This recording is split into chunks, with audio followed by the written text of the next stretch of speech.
Kinwestiyon ni Presidential Sister at Senator Amy Marcos nitong Sabado, February 3, ang ginawang rekomendasyon ni United Nations o UN Special Rapporteur Irene Khan na buwagin ang National Task Force to End Local Communist Armed Conflict o NTF-ELCAC.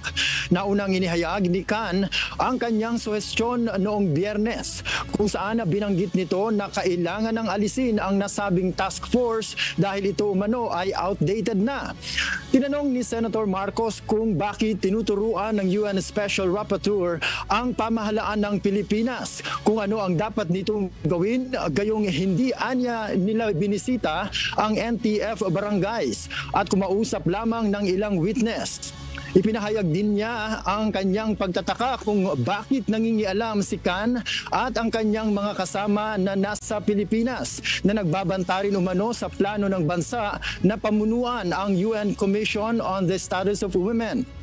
Iginiit ng senador na ang pagbuwag sa NTF-ELCAC ay delikado at counterproductive dahil marami ng mga rebeldeng nagbalik loob sa pamahalaan.